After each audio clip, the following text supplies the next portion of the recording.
May niluluto ang Department of Education na bagong grading system para sa mga estudyante. Sakaling matuloy, ni wala na raw makikitang palakol na grades o yung line of 7 sa report cards. Alamin kung ano yan sa report ni Rafi Tima. Kasabay ng pagsisimula ng K-12 program ngayong school year, marami ang pagbabago sa curriculum at maging sa grading system sa grades 1 hanggang high school. Goodbye na raw sa mga palakol o grades na nasa line of 7 dahil sa bagong sistema, mga letra na ang makikita sa report card. Pero hindi ito ang ABCD na ginagamit ng ilang pribadong paaralan, kundi mga letra na description ng proficiency ng mga estudyante. Ganun pa rin pag nag-grade yung mga teacher, numbers ang gagamitin nila, except that when you reflect it in the report card, that's when you start using the letters, no? Just to be able to describe the level of proficiency of the students. Halimbawa, kung ang estudyante nakakuha ng gradong 74 and below, ang mailalagay sa kanyang card ay beginning o B.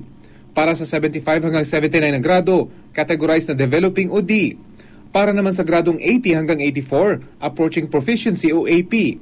Proficient o P para sa may gradong 85 hanggang 89. At kapag 90 pataas, categorize itong advanced o A. Ang mga estudyante makakakuha ng A sa kanilang card, ang mapabibilang sa honor students. I'd like to believe na mas simple to, mas madaling maintindihan, no? Kasi ngayon nga, parang kahit anong grade, diba? 75, 76, ito parang naka-bracket siya. So at least alam mo na, pag 76 ba, ano ba ibig sabihin nito? Hanggang saan na ba yung natututunan na iintindihan ng anak ko? Dahil wala nang bagsak ang mga may gradong B, dadaan sa remedial classes. At kapag ganito pa rin ang grado nila sa pagtatapos ng school year, sasailalim sila sa summer class. Kapag hindi pa rin pumasa, kailangan na nitong umulit. Sa ngayon, pinaplansya pa ng DepEd ang guidelines para sa bagong grading system. Hati naman ang mga magulang at estudyante sa bagong grading system. Anila, mas maganda pa rin daw ang lumang sistema dahil nakasanayan na nila ito. Parang hindi mo makita yung ano eh. Ayun, parang wala lang. Opo. So mas maganda sa'yo, nakikita mo yung grado niya?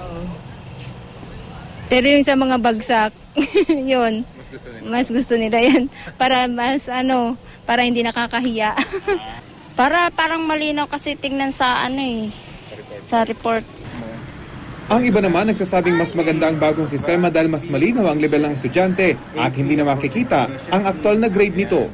Bakit mas maganda yung merong description na lang imbis na numbers? Para hindi luma, bago naman.